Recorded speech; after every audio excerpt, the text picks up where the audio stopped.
Het eerste bericht in de Radio Centraal Agenda. Op zaterdag 28 februari aanstaande, dat is dus morgen, is er een postzegelmarkt in Heerenveen. Zo begon Radio Centraal op 27 februari 1981, 40 jaar geleden. Wie had dat kunnen bedenken? Een illegale lokale radiozender die uit zou groeien tot een legale, hooggewaardeerde en een van de oudste lokale omroepen van Nederland. Wij heten de Pioniers. Van harte welkom in de studio. Laurens en Sjoerd Looyenga en Jan de Vries. De 3 mannen van het allereerste uur. De grondleggers van het huidige Radio Centraal. Waarom? Omdat Laurens toen tegen me zei van, zullen we iets met radio doen? Ik al een beetje hobbyende met piraatachtige radio. Ik denk, nou, leuk idee. En zo rol je er een beetje in en je gaat gewoon dingen doen en je gaat gewoon dingen proberen. En 40 jaar later zitten we hier opeens. Ja, dat hadden we ook niet kunnen verwachten toen. Qua apparatuur hadden wij het niet al te ruim, zeg maar. Ik had een mengpaneeltje met een batterijtje, voeding. Het programma moest niet te lang duren, want dan hadden we geen stroom meer. En we hadden natuurlijk echt de middelen niet. Nou, het is begonnen natuurlijk als een geintje, maar het werd al heel snel heel erg serieus. En dat een beetje de discussie van, het is niet meer vrijblijvend, hè? Je bent met elkaar bezig met vrijwilligerswerk, maar het wordt natuurlijk wel een verplichting. Dus elke vrijdagavond zat ik 2 uur lang een muziekprogramma op te nemen. Elke vrijdagavond weer. En elke zaterdag moest dat nieuwsprogramma worden gemaakt. En moesten daar dingen voor gemaakt zijn. En ja, dus het werd wel een bepaalde druk om dat elke keer toch waar te maken weer.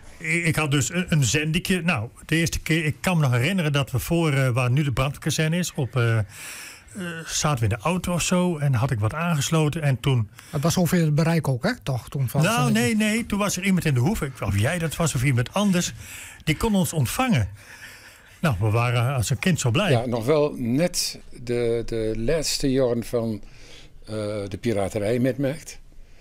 En in 1988 kregen we de zendvergunning. En toen is het allemaal wat serieuzer geworden. Ja. Minder romantisch. Ja? Ja. Die eerste jaren, dat was toch... Je kon niet onder je eigen naam werken. Iedereen in Noordwolde wist dat Jan van Hien eigenlijk gewoon Jan Koopman was. Maar officieel mocht niemand dat weten. Daar waren we niet ons elke dag bewust van, dat het niet mocht. Af en toe werden we er pijnlijk aan herinnerd. Als er weer een inval was, dan wel weer. Maar eigenlijk was het niet iets wat er dagelijks boven ons hoofd hing van... Pas op, jullie kunnen wel eens opgepakt worden of als criminelen naar Veenhuizen in de boevenbus moeten. Maar dat was echt niet iets wat dagelijks zeg maar, bij ons in onze gedachten voorkwam. We hadden gewoon echt die passie om radio te maken. En het had ook wel weer wat. En dan de spanning dat er weer eens een politieinval was. En ook wel de teleurstelling dat je apparatuur weer kwijt waren. Maar dan ook de charme dat je van alle kanten geld en materiaal kregen om weer opnieuw te beginnen. Winkeliers die toch wel vonden dat we deur moesten gewoon. En daar kwam er weer geld weer. Het was ook heel, dat zeg ik, romantisch. Hij maakte dus al radioprogramma's gewoon in huis waar niks mee gebeurde. Maar gewoon, als tiener. En dat besmette mij ook wel een beetje. Zo ben ik de journalistiek ingerold vanwege Radio Centraal. Omdat kranten op een bepaald moment vroegen van... kun je dit verhaal ook niet voor ons even uittikken? En toen Radio Drenthe eigenlijk net was opgericht... en van start ging in januari 1989... toen zochten ze allerlei mensen... En toen is broer Sjoerd eerst binnengehaald en in augustus ben ik daartoe binnengestapt.